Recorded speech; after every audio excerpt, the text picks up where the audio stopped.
99% of people who are taking pills to treat insomnia are actually doing more harm than good. Those pills are actually making the problem worse. So a new study came out and it could have very well found the cause of insomnia. What they found is it could be an issue with your breathing while you're sleeping that's causing that insomnia. So you're hearing breathing issues while you're sleeping, it must be sleep apnea, right? But if you look at the sleep study of someone who has insomnia, you'll find they don't have any sleep apnea and they don't have any hypopnea. Hypopnea is basically this period of having lower oxygen in your body. So if it's not sleep apnea, what else could it be if it's a breathing issue while you're sleeping, right? Well, that's why this new study is so interesting. Instead of looking for signs of sleep apnea, this new study was actually monitoring something called PES, or esophageal pressure monitoring. Basically what you need to know is they were monitoring times where people had a hard time inhaling or breathing in when they were sleeping. These are considered smaller airway events. So normally when we're looking at a sleep study, we look for these big spikes,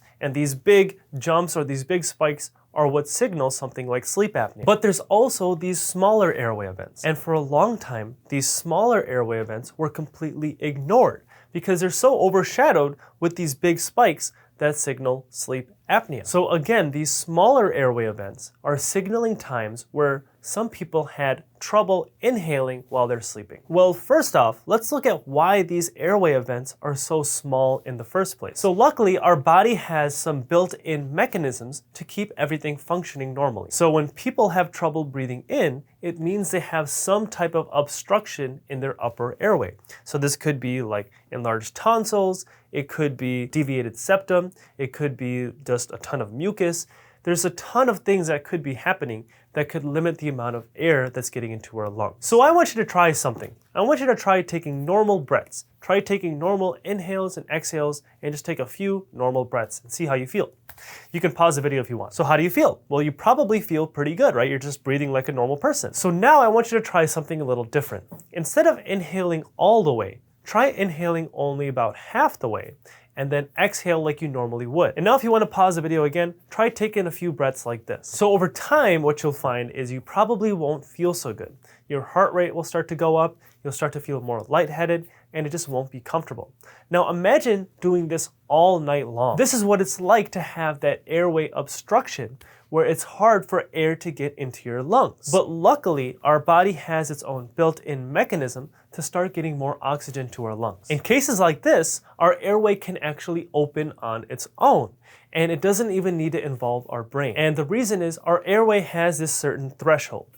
And when we meet that threshold, by not getting enough air, then our airway expands on its own and it automatically gets more oxygen into our lungs. This is what's known as a smaller airway event. And this is why it's not going to spike on any sleep study graph or anything like that. But the problem is those little airway events, or those times where our airway opens up on its own, will start to get worse and worse over time. Because each time your body has to do that, your body gets more inflammation and more chronic stress. That inflammation and that chronic stress combined is what over time will lead to diseases like sleep apnea. Picture someone who has sleep apnea. So you're probably going to picture someone who's overweight and generally really unhealthy. But how did that person get into that disease state? They didn't just wake up one day and have sleep apnea. It's a whole disease process that happens over years. And this is the problem with modern day medicine.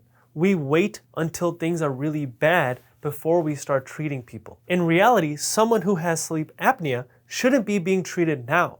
They should have been treated 30 years ago. And it's the same thing with so many of the diseases that happen to us. And what this study found is it was looking at people who have insomnia, that are waking up in the middle of the night, like waking up at 3 in the morning and can't go back to sleep. It found that almost 100% of people in that very moment where they're waking up with insomnia, they had a breathing problem. And that breathing problem was a limited ability to breathe in. So we used to believe that this is a cognitive issue. This is a problem with our brain and the way that our brain functions. So the way that we would treat it is prescribing a pill to help you sleep. But the problem is that pill is actually making the problem worse because it's actually not a cognitive problem. It's not a problem with your brain. It's an airway problem. It's a problem with your ability to breathe. Not only are these medications addictive, they're actually making that airway problem worse. So now what starts to happen is people start to notice that their sleep aids or things that normally help them fall asleep are no longer working, even though they're taking the medication. Better solution would be to improve your airway and improve your ability to breathe. And there are multiple studies showing that if you improve someone's airway, that their insomnia gets better. So how do you improve your airway? Well, they've shown it with getting a CPAP. Even if someone doesn't have sleep apnea, getting a CPAP machine will help with insomnia. You can even get like a surgery if you have to remove tonsils or adenoids or something like that. And even if you do a less intense option, it's still been shown to help with insomnia. For example, using like a nasal dilator strip, which is simply a piece of tape that goes over your nose and opens up your nose a little bit. That also has been shown to help with insomnia. Now, I know I mentioned this before, but this is the problem with modern day medicine. It does not focus on prevention. Instead, it focuses on fixing a problem, but really just fixing the symptoms of that problem. And the reality is, guys, there's no money in preventing diseases like this. There's a lot more money involved in prescribing someone a CPAP machine to treat sleep apnea versus having someone wear like a nasal dilator strip or something early on that can help prevent a lot of these downstream effects. It can help prevent insomnia and eventually prevent things like sleep apnea. So if you feel like you have insomnia and you just can't get a good night of sleep, one, I made some videos on how you can actually improve your ability to sleep and improve your ability to breathe while you're sleeping. So I'm putting a link to that video in the description below, so make sure you check that out. And also, I strongly encourage you to evaluate your airway. The best person to go to would be someone like an ENT who knows a lot about airway.